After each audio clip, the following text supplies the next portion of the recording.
I think I did not imagine an MBA college campus to be that great. It is set up on the suburbs of Pune on a hill, like it is on the top of a hill.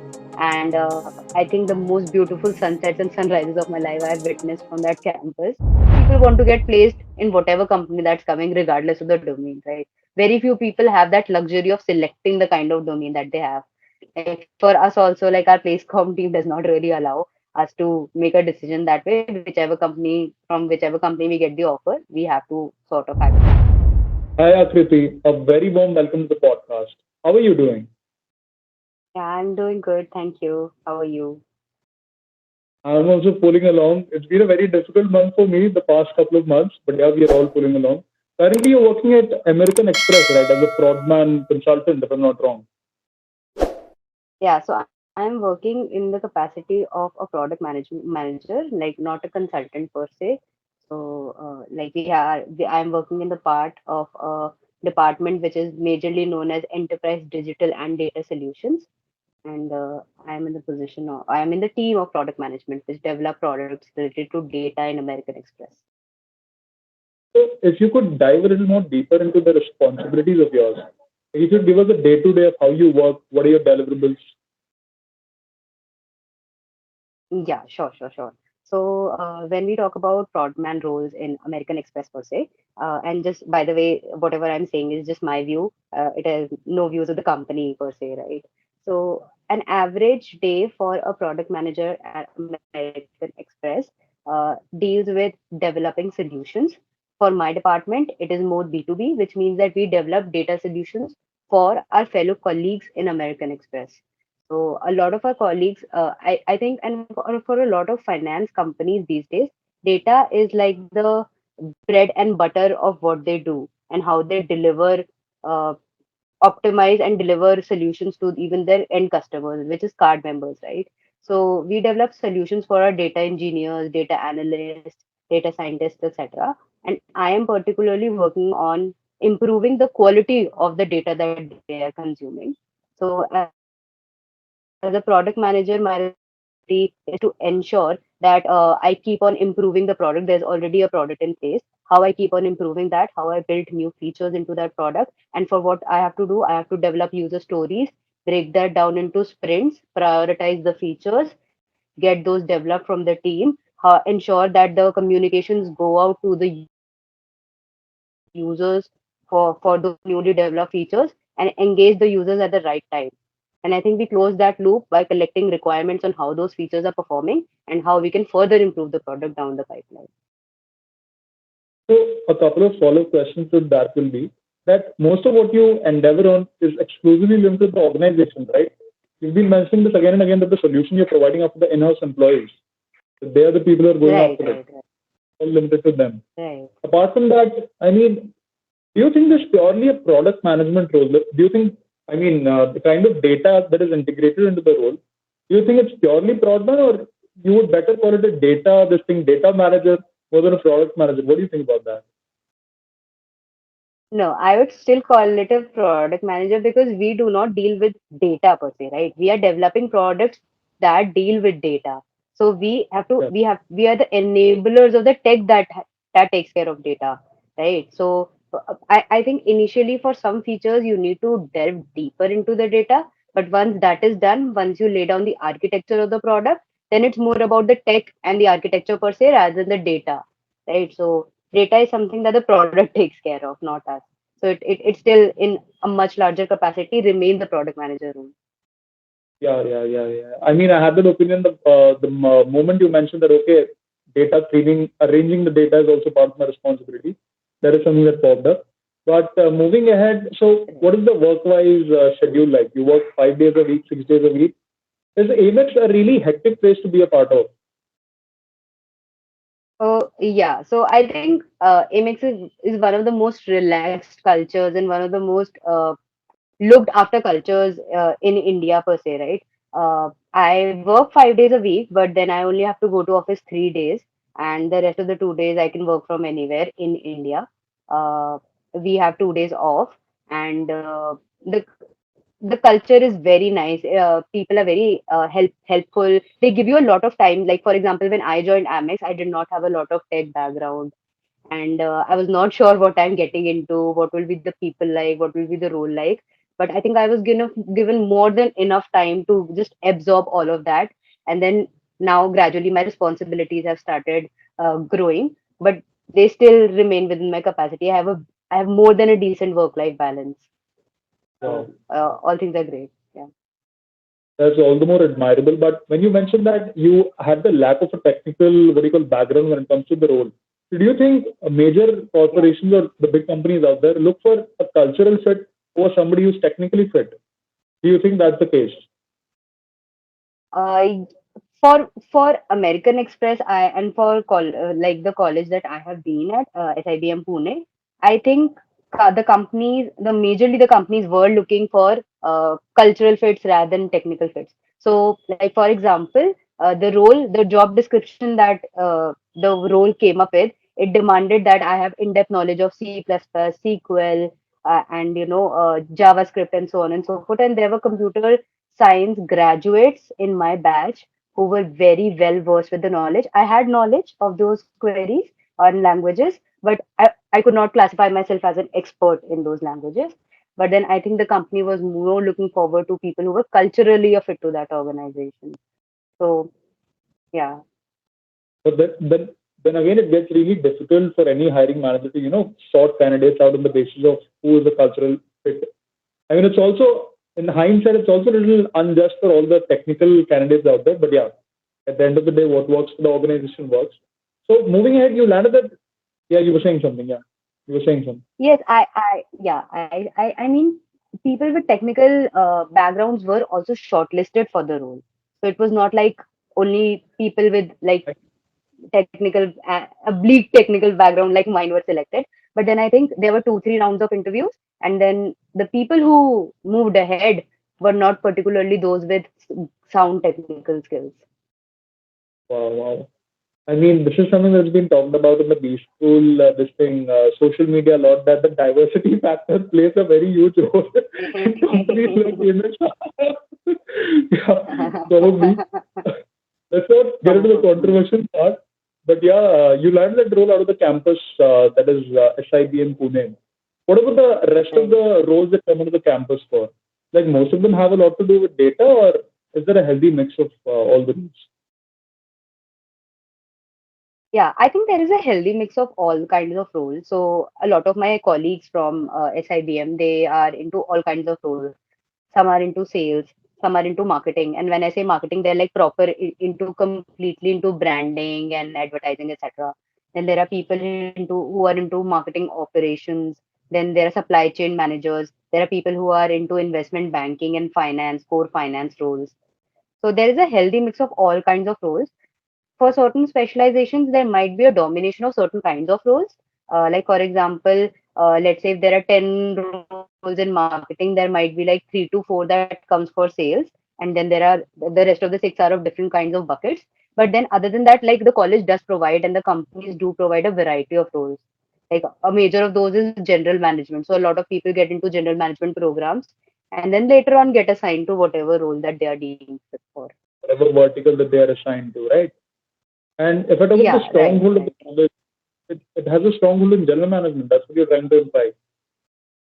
Yeah, I'm saying that a lot of companies these days are moving towards those kind of programs where they have a stint structure, right? So they have like a 1 year MT program. They will give you an exposure to all fields, and then they will give you a lot to your role, right? So for example, for me, for like my case, that's still going on. But as far as I have seen, what I've seen from my seniors, like a lot of them get into the kind of roles like sales or marketing or like there's a huge variety. When you talk to people about what they actually do, it's like the sky is the limit. The people are working on a lot of different things.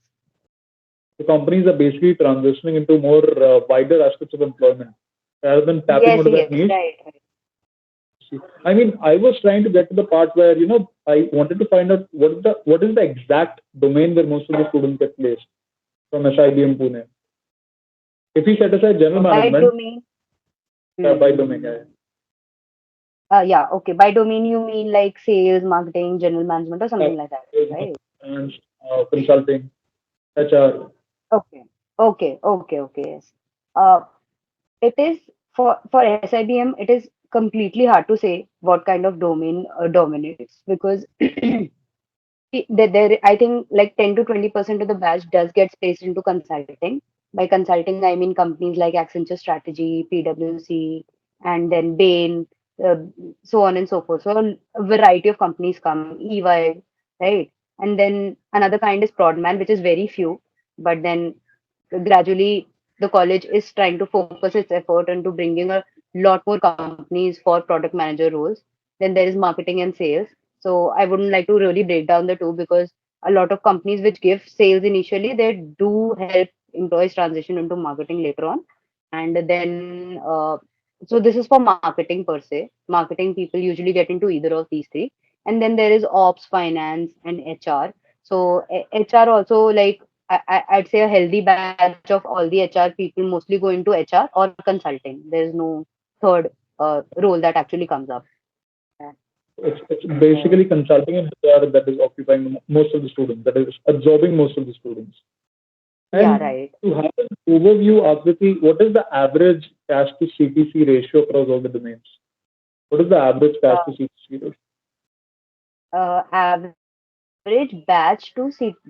I do not get your question. What exactly are you Average asking? fixed component to CTC, the cash to CTC, the fixed component to Acha, CTC. okay, okay, Like, okay, all the okay. numbers are pretty inflated at a lot of places. Hmm. Trying to get to that. Hmm. I think if you talk about average, I think it should lie somewhere between 12 to 18 lakhs. So that is more or less the average. But then for top companies, it goes somewhere from like 18 to 25.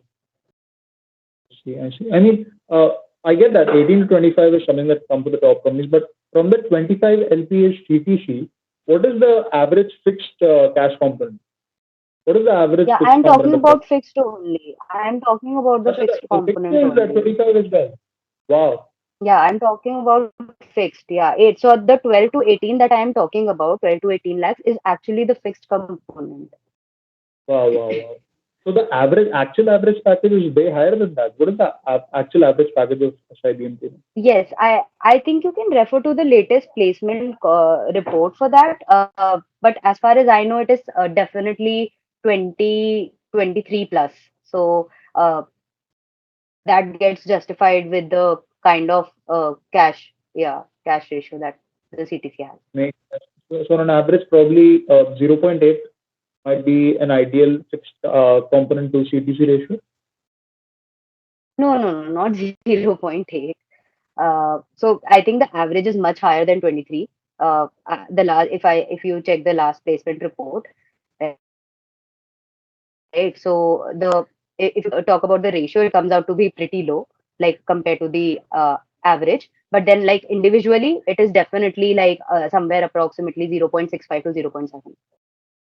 Makes sense. Makes sense. Makes sense. Hmm. Moving ahead, when you were what do you call in a position of making a decision of choosing a domain to work for, I mean, what were the factors that were playing that were playing out when you were about to make a decision of joining MX or the rest of the companies that you were setting for? How did you arrive at that decision?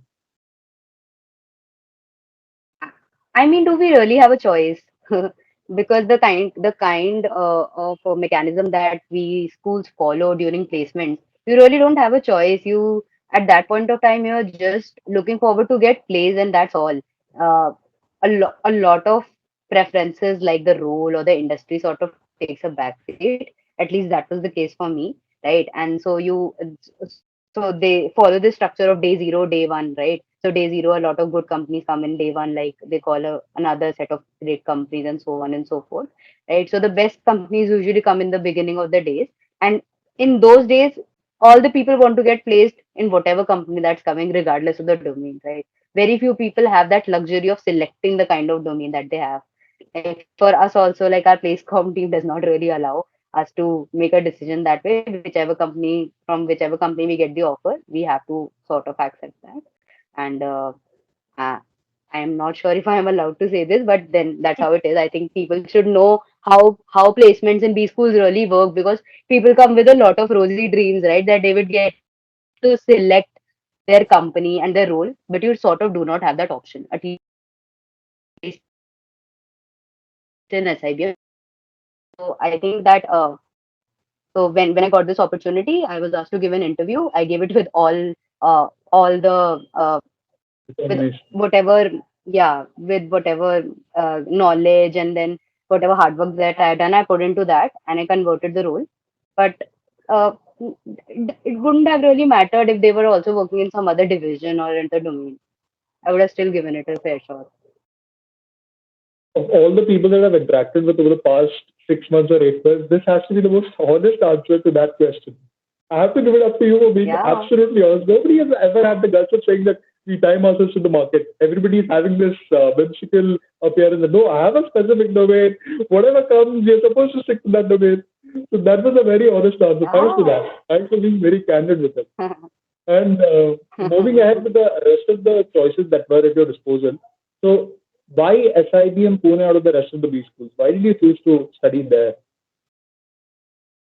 uh, Again, an honest answer. This was the best school that I converted. I did not have a lot of great options. So, like, I had a few options. I had MICA, I had NMIMS. I could not convert colleges, any IM, because I had a low sectional cutoff in VRC, although my overall was decent. So, that is why I could not get into any of those IIMs. So, amongst MICA and NMIMS, I think NMIMS was ruled out because it has a huge batch size, and that is a great red flag for me because the competition increases multi-folds when you are competing with a bunch of 700 to 800 best to just appear for a great opportunity. And getting into the school is one struggle, and then just keeping on struggling amongst those 700 batch is wasn't like turn off for me. So that ruled out, and then I had Micah. So, but then I think comparatively, I think the overall opportunities in terms of placement and the CTC, etc., were much better for SIBM, and hence I chose SIBM instead. So, Micah might have been a good decision had you zeroed down on marketing. Will it be fair enough to say that? Yes, yes. So I always had in mind, I had a profile that was more inclined towards marketing. I was very sure about the kind of specialization that I have to take. I knew I had to take marketing. But even for marketing, I mean, Micah does give out roles, but then lately, Micah has also been trying to focus its efforts on other specializations as well, right? It is slowly getting into setting up a base for operations, finance, etc. So it is going on that generic B school path as well, right?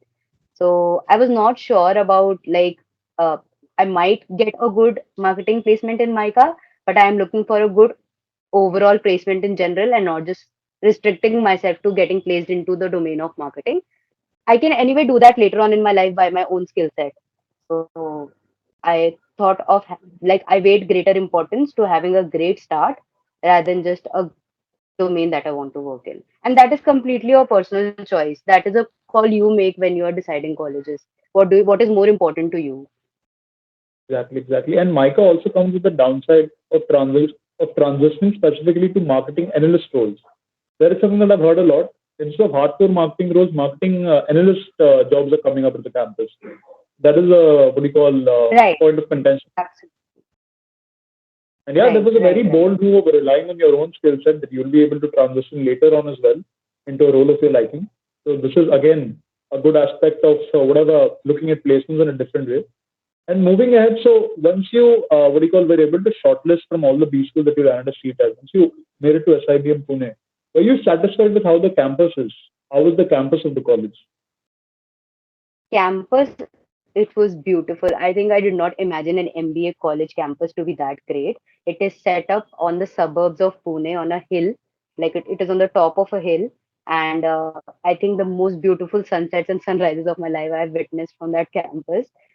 It is like it spans, I'm not even sure how many acres that campus is. It's just endless. You can just keep on walking from one side of the hill to another, and the buildings are great. The facilities there are amazing. You have sort of everything. You have a dedicated sports section, you have pools, you have like decent hostel rooms. So I think campus point of view, I did not miss out on anything, just for the fact that it was a little far away from the city, the main city of Pune. So commute sometimes became an issue, but other than that, inside the campus is great. Also, does the campus have rest of the courses as well on board? Like apart from MBA, are there any other courses on board as well with SIBM? Yes. So SIBM has two courses in MBA. One is like flagship, which is its main MBA, and the other one is INE, which is innovation and entrepreneurship. So what SIBM does for those kind of students, so it also has a batch of like 200 to 300 students, and what it does is that it takes people who want to be entrepreneurs and it grooms them on how they can pursue their entrepreneurial journey, right? So that is one branch of MBA that is focused on just they I think some people have churned out like the startup initiatives from that batch as well. So that is one. And other than that, there are 3 to 4 more colleges of Symbiosis brand name that are on located on the same campus. So one of them is Symbiosis Institute of like banking and finance, and there is Symbiosis Institute of media and communication. Then there is the SIDTM, which is telecom management. So, like you have, I think, a healthy mix of people from all specializations, and not just you're not just limited to marketing and operations from your college. You get to interact with a lot of people from other specializations as well. So this also creates room for a lot of cross vertical exposure because all the inclusion of the rest of the courses. So moving ahead, what about the pedagogy? What are the typical lectures like at SIBM Pune? And more importantly, what's the schedule Yes. every day? So schedule, I think it greatly varies. So when you start college, the first 2 months are usually the most hectic ones of your entire MBA curriculum because at that point of time you have classes to attend, then you have assignments, you have the pressure of preparing for summer internship programs, right? So yeah, there are a lot of things that are going on. But once that is done, once your SIPs are done, it gets very relaxing. You just have classes and so on, and if you have councils and SIG work, special interest groups if you are a part of, so it will keep you busy that way. But I think the curriculum per se is very relaxed. So like not a lot of people go to very regularly to classes at SIBM, right? So there is like the academic rigor at SIBM, it is driven by you. If you want to drive it to an extent where you want to go crazy and just be at the library and read everything, you have all the resources in the world and the support to do that. But if you don't want to do it, that's also completely up to you. So like it's not like somebody's forcing you. You will of course have assignments and like the tests and everything that are going on that you'll have to do, but then like not a lot of rigor. Pedagogy varies differently from faculty to faculty. There are some great faculties which will really ignite your thought process. There are some who follow the traditional way of teaching, right? There is a like long monologue and then engagement and so on and so forth. But like it's a healthy mix of both. So you enjoy academics at SIDM. What about the marking structure for every subject? Like, is there a lot of emphasis on the end term examinations? Uh, yes, there is. There is. So, like, not a lot, but I think like 50% is like mostly on the end terms and midterms, and then the rest is on continuous evaluations, which means assignments, and then they give you a lot of different kinds of projects. So that those kind of evaluations. And you also mentioned that it's up to a student if he seeks to be a part of a class or not, if he seeks to attend it or not. There's no statutory attendance requirement that you're supposed to No, attend no, I 75%. did not mean that. No, I do not mean that. Like you have to get a minimum percentage of attendance. What I mean is that the rigor, as in like some colleges, in some colleges, it is really like the bar is very high, right? So you are judged very. It's extremely difficult to pass exams, and then the faculty is going to check how your demeanor is in class and so on and so forth. I'm saying that kind of rigor is like comparatively relaxed. It's not overwhelming. That's what you're Yeah, trying to it's say. not over. Yeah. And what about the options that are at your disposal when you, what do you call, come to your second year? Same marketing, finance, HR, and all of that, or is there something special and idiosyncratic to SIBM? Yeah, so I think it has recently opened one more specialization called data analytics. I'm not sure if they're still continuing it. It was there at my point of time. And one more thing that they have integrated is AI ML. So they have introduced AI/ML as a subject, not particularly as a specialization. So that was very interesting. A lot of students pursued that, although it was very technical. But then that was something that I think was very different from these four generic categorizations. Exactly. Addition of AI and ML is something that I've not heard a lot of colleges do. So that is Right. good for starters. And moving ahead, what about the exposure? Like, what is the entire batch like? There's this common, what do you call, theory that more than the fees that you pay for your classes and the placement, you're paying fees to be a part of that cohort of those dignified individuals. Is that true for SIBM as well? Partially true, yes. So there are two kinds of students that you will find in SIBM. One who are driven and one who are just there because they're here. And that is it. I mean, for some students, the race just ends there when they get into SIBM. And for some, the race begins when they get into SIBM. So it's completely up to you what kind of a group you want to be a part of and how you want to learn from those peers. So for the people who want to learn and who really want to network, I think you'll find some great minds who have a lot of diversified backgrounds. I know people who have like who are into finance and who are so much into trading that they have like got converted profits equivalent of their MBA fees within those 2 years of SIBM, right? So, like a lot of great minds that you wish to interact with. There are people who have been studying from marketing from outside, and when you just hear, when you are become a part of their team and suppose work on case competitions, for example, the kind of ideas that those people churn out, the way they collect insights, it's just mind blowing. So, a lot of room to learn from a lot of different people. Just depends on you. Yeah, building upon that, for the case competitions, is there anything else that the institution helps you with when it comes to handling exposure? Some specific event or some specific activity? Is there anything else? Uh, So I was actively involved in case competition throughout the 2 years, and so initially I think SIBM did not provide me with a lot, but the students per se they have a strong knit community. So initially we reached out to seniors who won certain case competitions, so on and so forth, and they were very more than willing to help us. But later on, I think the institution itself sort of arranged sessions for us. They connected it with the relevant faculty or the relevant alumni. They invited companies for particular. So, like a lot of good case competitions are open only to a particular set of colleges. And if the college engages with that company, only then will they open it to that particular college. So, I think our college has we have been a part of like a lot of exclusive case competitions. So the college does help you get that kind of exposure in those particular case comps. And otherwise, a lot of case comp related support is student driven in SIBM. So the institution is not involved, but you will get all kinds of decks, all kinds of help. You will connect with the seniors, and they will help you for sure. Partly you mentioned SIBM gets to be on the exclusive list of most of the organizations. That is definitely a feat. And moving ahead with that as well, is there an international exchange program in place as well? Yes, so there are a couple of international exchange programs. Uh, I am not sure about, and I will not get into details because I was not interested. But then it does give an exposure to the students who would want to go. There are multiple options. It's not like it's restricted to one or two. You can go to multiple geographies and to multiple kind of courses. You can stay there and just pay, and then like you can get exposed yourself to. They do not follow a very rigorous screening process per se. So. Oh, yeah. So, as far as the screening process is concerned, they don't look into your academic background as well for the what do you call shortlisting part.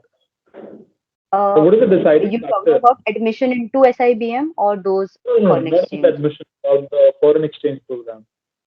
I am not really sure. I have no idea about that.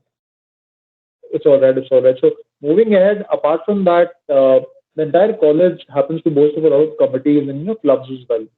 So, is there any club that Right. specifically stands out with regard to its events? That this is the go-to club, This is the what do you call symbol of SIBM. Um, I think the kind of club structures that it follows, almost every college follows the same kind of structure. So I'm not sure that it follows something different. However, I think there are special interest groups that are, I'm not sure if they are a part of other colleges. So they are not clubs per se. So what they do is that they serve to like a few people who have interest into, let's say, marketing. They would come together under a common special interest group, and they would just by willingly, by their own will, do things, to deepen their understanding of the subject. And that is true for like a lot of things. So it is marketing, and then they do product management, they do consulting, they do social service, so on and so forth. So, and that's something which is very, they do not get a lot of perks of the club for that, but they do it out of their own willingness, because just because they are interested. So I find that pretty interesting. Their productivity as well is uncompromised, given the fact that they're not supposed to put themselves through the rules and regulations of the committees. That is, Yeah, in right, right. comparison to this thing, special interest groups. Yeah, a good concept with that as well. And moving ahead, so we have the batches of 300 people, right? 300 people across both the years. Yes, approximately. Like it's a little more than 300, but yes, approximately 300, 350. And on an average, if we talk of an average year, not this year where the market is headed south, where everything is going haywire. We talk of an average year. Mm. Uh, Most of the batchmates must be getting placed, right? Like on an average, above 90 to Yes, 95%. yes, yes. Yes, so one thing that really stands out for SIBM is that the placement team and the college will make sure that each and every student, no matter if they have limited skill set or if they have half a page of a CV, they will try to invite companies till the end to make sure that you get some place somewhere or the other. Right? They do not want any student to go unplaced. Until unless you just don't want to get placed, there is no way you're not getting placed here. Makes sense, makes sense. That's applaudable. And the entire thing is driven by students without any intervention of the faculty members. So there are faculties involved into corporate relations and planning, right? And so our director is directly involved with the placement team to ensure that the companies are engaged in the right manner, and they come to the campus.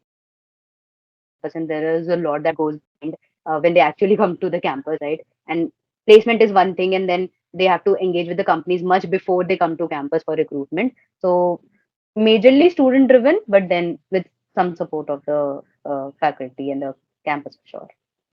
Faculty takes care of the outreach. Outreach. That's what you're trying to say. No, they support the outreach, as Outreach. in the sense like some faculty or the other will be there to guide these students, but like that's only like only one or two faculty. Other than that, like it's majorly student driven. Is there room for any, harsh practices from the placements? Have you heard of anything? Something that's, common amongst all the B schools, all the leading B schools. Sorry, what did you say? Can you repeat? So, is there room for any harsh practices from the placement cell? Like something that's very common across all the B schools in the country. I'm not sure if you'll be, candid enough to tell this, but do you think the Yeah, no placement cell worries. is better than the rest of the institutions?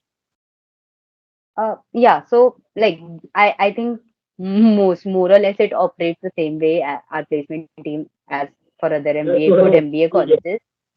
Yes, Yeah. yes, yes. So that's there. They will give you fines, and they will expect you from a certain sessions. They expect you to be just like uh, dressed up in a particular way, and then attend all those sessions, speaker sessions you might not want to be a part of necessarily. Yeah, and like majorly dominated by the rules that they set. They have a lot of authority. The base set, quote unquote, the base set. And apart from that, in case you miss out on a few events or you're indisciplined, does it also hamper your placement? Is that what happens at SIBM too? So yes, it might. I have not seen a case like that in front of me till the time I was there. But then, like you would not want to mess with them because it wouldn't play out in your favor, and mess with them like in the wrong way, like in a way that nobody would want you to. Because I understand from their point of view, they're also like pulling off a lot of hard work to engage the company. So I think whatever actions that they have taken have been justified in front of me somewhere or the other. Whatever actions that they take, ultimately they make sure that you get placed, right? So, and they make sure that they do not in front of us, we do not get to know if they are following a skewed process, right? I mean, who knows? They might be. Yeah, I'm not sure. there's definitely a mystery for all the people out there. I mean, all of us have these Yeah. theories, for placement. Well, we can go on and on about it. But moving ahead, so now that we are done with the college almost, is there anything else that you want to add about SIBM? Something that's unique to SIBM or something that might be a USP for the students out there when it comes to Yeah. SIBM? Yeah, I think that one of the great things about SIBM is the batch size, and I think a lot of colleges might have the same batch size as SIBM, but the kind of opportunities that the college provides, clubbed with the batch size, the room for competition, like you do not have to compete at a scale of like you have to go crazy to get into that competition. Like once you are at SIBM, you can be assured of a certain level of placement, provided that you have worked hard enough on yourself. Like you all obviously have to work hard for SIPs, you have to work hard for placements, you have to work hard during the entire 2 years. But once you do that, please be assured when you are at SIBM that you are going to be the journey might be rough, but the outcome is going to be very nice. A lot of good brands come, they have great relations with SIBM. Yeah, and they have good they have a good image of the kind of students that the institute has churned out. So the alum is doing great work there. And like rest be assured, you will be at a good place and the fees is justified. At the end, all of it is justified by the job you land. That's the only reason most of the people are doing it. So moving ahead Yeah. to the more crucial part of this podcast. So Akriti, you mentioned that on D-Day, when you were giving your CAT, your score in VARC dipped. Can you walk us through the journey of how it dipped and why it dipped more importantly, and how you could have prevented that? Yes, so I think that I I was too stressed about cat. Cat was like I had taken a drop year. I was working for 2 years before appearing for CAT in 2020. So I was working from 2018 to 2020, and I left my job at that point of time to just appear for CAT. And then that pressure sort of starts building in 2 or 3 days before the actual examination. And VRC is the first section that comes up in front of you, and you lose at least for me, I lost all my pool during that section. Everything was like the mouse was not working right. So that freaked me out. And then the questions were so tough, and that freaked me out on another level. And then everything went downhill. I started to like cover up for in logical reasoning and VA and quant. But then like clear sectional cutoffs as well, right? So that was not possible for me. I think I had 90 percentile in CAT, and I had 95 and 93 percentile in quant and DILR, but then VRC was like only 50. So like I could not even cut. But I think the way that you can improve is that you just have to trust yourself that you have prepared enough for CAT. Like there was no way I had not prepared enough for VRC. I definitely know more VRC than 50 percentile. But Exactly. then, Yeah. yeah, but then like it all depends. I think it's also luck, but then just trust yourself that you are there at the D-Day. It's going to go out well for you. And even if you don't clear CAT, it's not the end of the world. You have other examinations, you have other institutions. Go appear for CAT. Go appear for CAT. Maybe, but at least do justice to that year's preparation. Don't let it go to waste. Exactly. And apart from that, so how is Snap in comparison to the rest of the listing examination? It has a LOD of a little lesser level, right? LOD Yes, 1. yes, yes. So yeah, so Snap is all about speed. It's it's never about difficulty per se. Snap is about how fast are you, and Yeah. think that played out for me because for in CAT one of the main differentiators was that you spend a lot of time on selecting the questions and then spending time on the right kind of questions. Snap is all Yeah. about how fastly you can do a question because there are Answers. anyway very less number of questions. So the people who convert their colleges are mostly the ones who have like attempted 98 to 99% of the questions. That makes sense. And is there anything else that you'd like to add to the examination preparing part for SNAP? Is there something that the I students think, can do? I think that two things. First of all, I've already mentioned that work on your speed. Secondly, give mocks related to Snap. You Yeah. cannot go for mocks and think that you will also clear Snap with that. I mean, you might. That if that works for you, that's great. I'll be very happy. But if you want to be really sure, like give 3 to 4 mocks of Snap examination. Also, it is a different structure. You need to be acquainted with that kind of a mocks environment as well before you appear for the D day. Other than that, the preparation more or less remains the same. There's nothing additional that you need to do for Snap. And after you cleared SNAP, how was the interview experience at SIBM? Like a typical B school, or was there something else that they did? Yeah, so they follow GE, which is a group exercise, PI and VAT. So they have a written ability test. They have 3 levels, and all of these 3 scores get accumulated to your final score. GE is like it's like very similar to what MICA does. They give you an exercise which you have to complete as a group and not like a discussion that you have to do amongst yourself. And then VAT is like a they give you a picture and then you have to write like an essay about it. So. Uh, those are pretty generic exercises, nothing special at SIBM's process. And I think One the second. process might have changed. Hmm? Yeah. So when it comes to GE, what is the exact kind of exercise that they give you? Okay, yeah. So for me, the exercise was that they give you 8 images, right? And each image depicted some particular thing, like there was an earth which depicted sustainability, and then there was pollution, and then there was GDP, and then there was some random set of images. So as a group, you have to select any 4 to 5 images, and you have to weave a story out of that image. And at the end of the 15-20 minutes, you have to pitch that story into the panelists. So the first exercise is selecting those images as a group. All the members should be aligned with the everybody when they given 2 minutes to think decides some set of images. So as a group, you have to come to that first, and then you have to weave a story out of it. You have to be aligned. You also have to show that you have knowledge about each of those images. That you are actually an MBA student and not just a graduate who's speaking about things. Yeah. At the end of the day, it's the group as well. I mean, does the group have an influence on the individual performance when they're going out there Yes, evaluating? yes. They Whoa, do. whoa, They whoa. do. They do to a great extent. But you can stand out. There are ways of doing that. You don't, if the group is dumb enough, you don't have to sound dumb. You don't have to work according to that. You drive the discussion, and that is how you stand out. If the group is going in a wrong direction, you bring them back. And if they do not come back, that is not your fault. The panel will select you, and the rest of them will not clear the next round.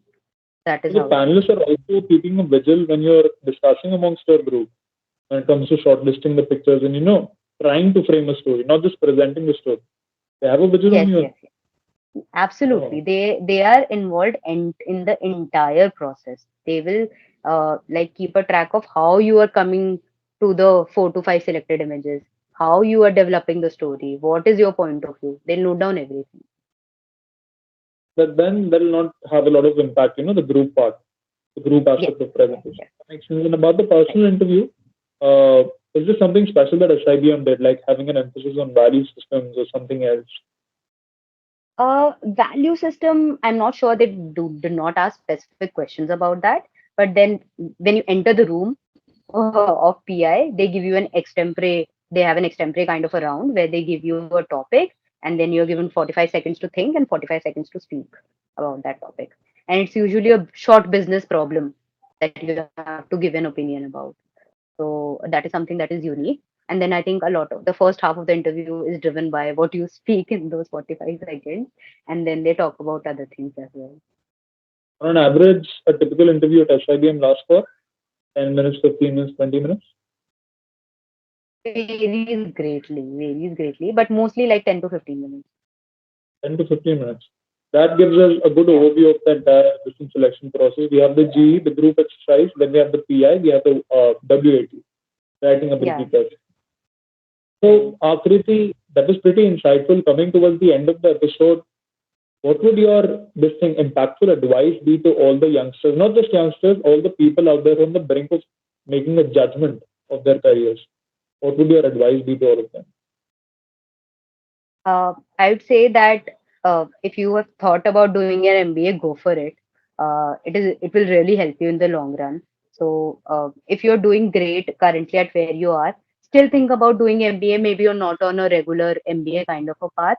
Maybe do it from distance or whatever, because that will help you somewhere along the journey. When you grow up the ladder, your qualifications do matter a lot. It's not just about your experience, and the hiring team will definitely agree to that. And the second thing is that if you are doing an MBA, do it from a good college. Don't just go to any random college, because college matters a lot in the long run. When the hiring committee evaluates you for selection, they definitely look at the college from which you have done your master's from. It defines your entire candidature. So if you want to do it from a good college. If not, do it from a decent college, but then work harder when you are actually gaining experience. So you have to work hard two times. Either you get a good college or you slog like for the rest of your life in your corporate journey. The rest of your life. That's the scary part. But Yeah. yeah, that was pretty insightful, Akriti. Thank you so much for agreeing to do this and being a part of this and giving me honest and candid opinions about most of the questions that I asked. Really Yeah, helpful. I hope I do not receive a notice from my college or something. I wish everybody share my videos that way so that it can get enough traction as well. Your notice Yeah, is I in wish you native all the time. best. Yeah. Thank you so much.